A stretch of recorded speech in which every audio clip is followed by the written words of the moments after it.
안녕하세요. 주스TV의 주스입니다. 오늘은 갑자기 진행하게 된 컨텐츠인데요. 이번 주에 매매 일지를 작성했던 걸 보고 제가 매매를 어떻게 했는지 한번 이제 전체적으로 피드백을 하는 도중에 이 내용들도 공유하면은 주린이 분들에게 도움이 될 것 같아서 올리게 되었습니다. 이번 주 5월 셋째 주죠. 3주차 매매 일지고요. 요 우측은 저번에 제 매매 일지 영상에 보셨던 것처럼 종목과 시간, 어떤 이유로 매수나 매도를 하게 되는지를 적게 되고요. 그리고 금요일 저녁이나 아니면 토요일, 일요일 주말에 그 주에 매매했던 것들에 대한 피드백들, 그리고 나의 생각들을 좌측에 다시 적어 나갑니다. 그리고 그 주에 매매에 대한 피드백을 최종 평가로 이렇게 적고 있습니다. 5월 11일 월요일이었죠. 영상에도 올렸듯이 GH 신소재 금액 얼마를 매수했는지도 그냥 오픈하겠습니다. 일단 제가 시험 테스트 매수기 때문에 매매이기 때문에 금액이 크지 않다는 점은 참고하시고요. GH 신소재 같은 경우에는 3,895원에 52주 한 20만원대 그렇게 지금 맞추고 있는 중이었고요. 20만 2,540원에 매수를 했습니다. 그 어류용 섬유를 공급하는 업체로 시작해서 현재 자동차 내장재 신소재를 공급 중. 인도 공장 증설로 전 세계 자동차 회사를 상대로 지금 고객화해서 내장재를 공급하기 위해서 준비 중. 그리고 그 내연 자동차에서 전기 자동차로 넘어가는 단계이며 특히 현대 자동차가 지금 공격적으로 영업하고 있고 현대 자동차에 현재 내장재로 공급하고 있기 때문에 거기에 대한 수혜를 받을 것으로 판단하여서 매수하였습니다. 그리고 소폭이긴 하지만 최근에 매출이 성장세에 있습니다. 그런 판단하에 매수를 했고요. 신일전자 같은 경우에는 제가 폭염 테마주를 전체적으로 검토를 하다 보니까 다른 테마주에 비해서 비교적 규칙적인 흐름이 있습니다. 파세코도 그렇고. 그래서 사실상은 올해는 그냥 넘어가려고 했어요. 근데 매년 한 번에 파동을 준 다음에 다시 내려왔다가 한 번 더 파동을 주고 한 7, 8월 달쯤에 그렇게 떨어지는 패턴이 비교적 있는 것 같아서 한 번에 파동을 주기 위해서 조정이 나올 때 추가 매수를 할 생각으로 들어갔습니다. 다만 이미 한 번에 폭등이 나가지고 큰 금액을 들어간 게 아니고 한 5만원 정도 22주 사가지고 매수를 했고요. 파세코를 안 사고 신일전자를 샀는 이유는 파세코는 저점 대비 이제 폭등이 나오기 전에 한 50% 넘게 뛰었고 신일전자 같은 경우에는 한 25% 정도 뛰었더라고요. 그래서 21선하고 이격도가 파세코는 너무 커서 조정시 약간 하향 조정이 나올 거라고 판단을 하고 신일전자는 하향이 되더라도 소폭 아니면 옆으로 횡보가 될 거라고 생각을 하고 신일전자로 매수를 했습니다. 근데 확실히 테마주를 살 때는 대장주를 사라고 하는 게 그렇게 큰 폭등을 했음에도 이번 주에 파세코는 소폭 상승해서 이번 주를 마무리했고요. 신일전자는 한 2, 3% 정도 하락한 상태에서 마무리가 됐습니다. 확실히 힘이 좋다, 대장주가. 그래서 결론은 이격도하고 상승 시 큰 폭으로 상승한 파세코보다는 신일전자가 좋을 거라고 판단해서 신일전자를 매수를 했습니다.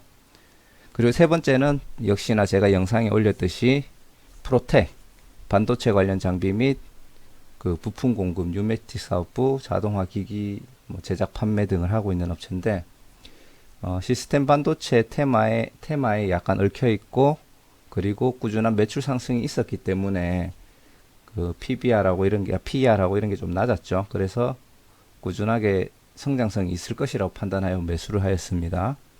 결과는 다들 아실 거예요. 그리고 5월 14일은 GH 신소재 월요일 날 한 20만원 정도 샀는 GH 신소재를 한 10만원 정도를 매도를 했습니다. 절반 딱 매도를 했거든요. 그 이유는 뭐냐면은 GH 신소재가 제가 매수하고 황금선 위에서 횡보를 지금 하고 있는데 한 5%, 3%에서 5% 정도 사이에 박스권을 유지를 하면서 한 3번 정도 웨이브를 타더라고요. 두 번째 웨이브는 좀 작게 타기는 했는데, 그때 당시에 이게 박스권을 유지를 하고 어느 정도 선에서 계속 횡보가 되겠구나라고 판단을 해서 GH 신소재 같은 경우에는 한 2%에서 3% 정도의 수익을 내는 선에서 그 절반씩 그 매도와 매수를 지금 반복할 예정입니다. 그래서 목요일 날 또 상승을 하길래 제가 절반 정도를 매도를 해서 한 2.4% 정도 수익을 냈고요. 금액으로는 한 2,400원밖에 안 됩니다. 그리고 금요일 날 또 제가 매수했던 가격대 근처로 내려왔어요. 근데 그때 일하는 중이라서 매수를 못 했는데 월요일 날 보고 추가 매수를 들어갈 예정입니다. 큰 금액은 아니고 팔았는 만큼 다시 살 거예요. 그리고 다시 그 위치까지 가면은 샀는 만큼 다시 팔고, 쉽게 말해서 50%는 반등을 가든 그 하락을 하든 제가 원했던 가격에 가면은 이제 정리를 할 생각이고요. 그 안에서 박스권에서 놀 때는 계속 이런 패턴으로 약 나머지 50%의 금액으로 수익을 계속 조금씩 실현해 볼 예정입니다. 그리고 요번 주 마지막 날이죠. 금요일 날. 사실 이 종목들은 사전에 막 미리 보고 있었던 건 아니에요.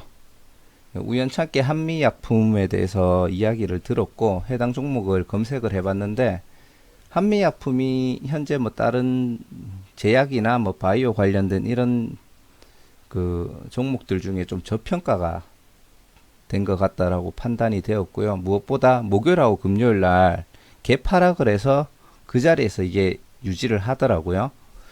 그리고 코로나 때 최저점이 21만 3,500원인데 지금보다 한 10% 정도 떨어지면 그 금액보다 조금 높긴 하지만 한 10% 정도는 떨어지더라도 그 당시 최저점을 만약에 그 코스닥이나 코스피 차트 자체가 붕괴되면서 무너지면 계속 하락할 확률이 있지만, 그게 아니라면 한 그 정도 금액에서 추가 매수를 해도 다시 반등이 나올 거라고 생각을 했고, 다른 바이오주들은 어느 정도 코로나 반사 이익으로 인해서 그 올라간 상태를 유지하고 있는데 얘만 떨어지더라고요. 그래서 사실상 다른 종목들에 비해서 분석이 많이 되진 않았지만 분명히 이거는 저평가가 됐을 수도 있겠다라고 판단을 하여서 매수를 했습니다. 그리고 먼 예전으로 돌아갔을 때, 요건 잠깐 보여주고 설명을 하는 게 좀 나을 것 같네요.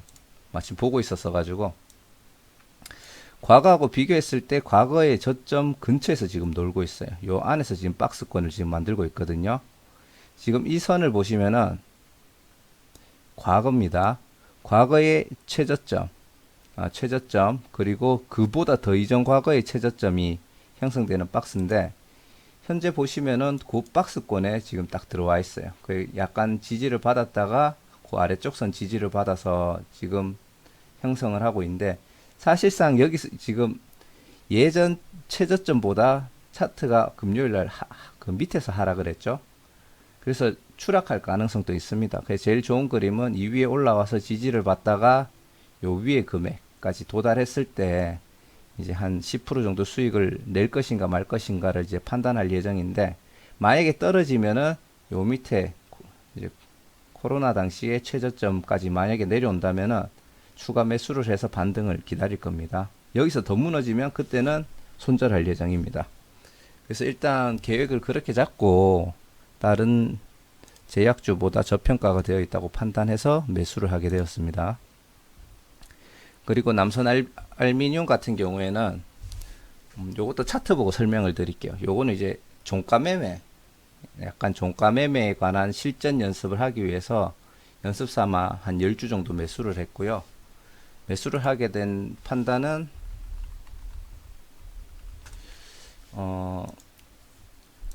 전체적으로 봤을 때는 분명히 상승을 해가 좀 많이 올라온 상태이긴 합니다. 저점 대비해 가지고 약 거의 한 뭐 400% 정도까지 올라왔죠. 물론 이게 한 1년 넘은 시간이긴 하지만, 그게 아니더라도 그래서 흐름을 하고 반등을 줬는 폭에서도 사실상 많이 올라왔죠. 65%. 그리고 요게 제가 알기로 그 코로나 때 저점이고요. 코로나 때 저점이 이전 저점하고도 거의 뭐 같습니다. 그래서 뭐 여기하고 비교해도 한 65% 정도 올랐겠죠. 하지만 올라갔다가 조정을 하고 있고, 지금 나름 요 안에서 지금 박스권을 지금 저는 이루고 있다고 지금 보고 있거든요. 요 정도 보고 있고, 이제 여기서 지지를 받고 올라가느냐 내려가느냐, 약간 테마도 얽혀 있기 때문에 사실상 그 올라가느냐 내려가느냐는 알 수는 없는데, 제가 봤던 거는 여기 보시면은 저번 주 딱 2주만 볼게요.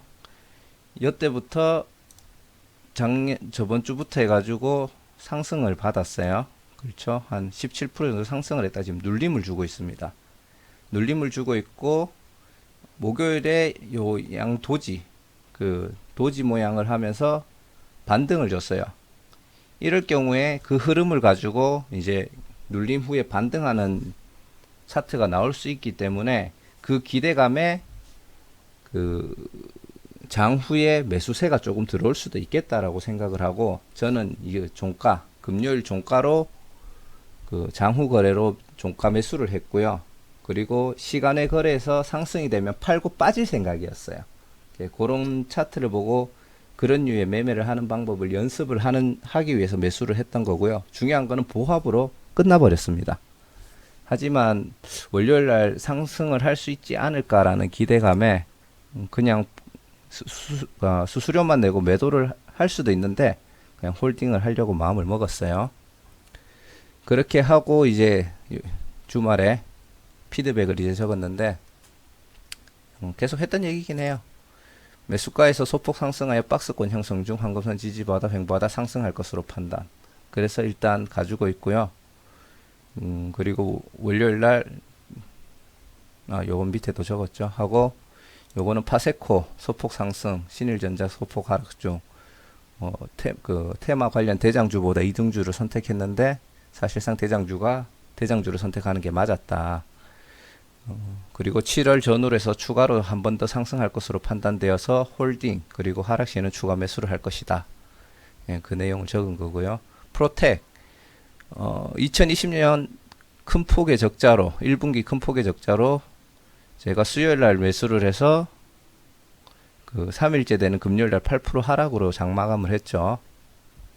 적자 폭이 너무 커서 올해도 그냥 2020년 자체가 적자 경영이 될 가능성도 높을 것으로 판단. 하지만 시스템 반도체와 이제 시스템 반도체의 테마가 있으며 코로나가 진정될 시, 그때 당시에는 이제 지금 이 여파가 코로나 여파도 있다고 생각을 하거든요. 그 실적이 못 나온 게. 그래, 코로나가 진정될 시 기업이 다시 그 어느 정도 성장할 가능성이 있고, 그 시점이 되면은 이 회사의 가치는 분명히 저평가가 되어 있을 거라고 판단을 합니다. 그래서 제가 떨어졌다고 이 종목을 버리는 게 아니라, 그 시점이 되면은 과연 저평가가 되었는가를 한 번 더 체크하고 추가 매수를 할 예정입니다.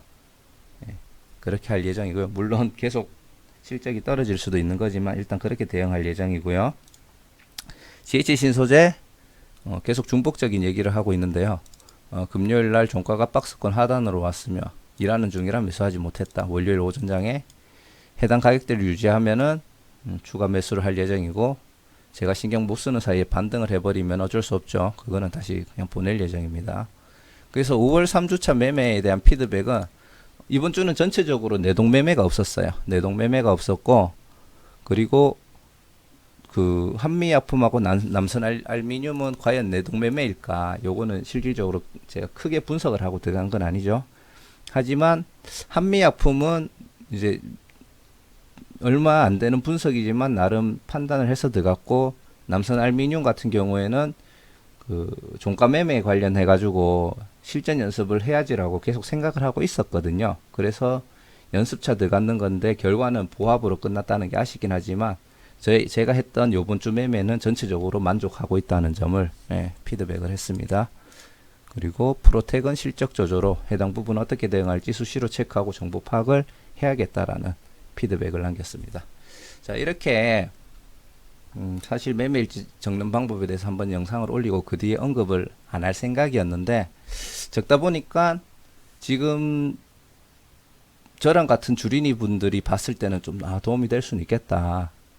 사실상 워낙 소금액으로 내가 매매하고 있는 방식이 맞는지 안 맞는지를 검증하는 단계라서 오픈하고 싶진 않았는데, 도움이 될 것 같아서 그냥 오픈하기로 했습니다. 뭐 이런 금액으로 뭐 여기 적혀 있죠. 2,470원 뭐 24% 2.4% 수익 뭐 그거 벌어서 뭐 하냐 솔직히 뭐 이렇게 생각하실 수도 있을 것 같은데 말 그대로 공부하는 단계입니다. 큰 금액을 투자해서 크게 잃으면서 굳이 공부할 필요 없고 내가 일정하게 원칙을 계속 만들어가고 지키는 연습이 됐을 때 그때 투자금을 늘려도 문제가 안 될 거라고 생각을 하기 때문에 정말 이번 사태 때 큰 돈을 꼭 벌어야겠다라는 욕심보다 같이 공부를 해서 2년 후, 3년 후 다음 뭐 경기가 하락을 했을 때 그때 기회를 확 잡을 수 있도록 같이 공부할 수 있었으면 좋겠습니다. 자, 구독과 좋아요 한 번씩 부탁드리고요. 오늘도 영상 봐주셔서 감사합니다.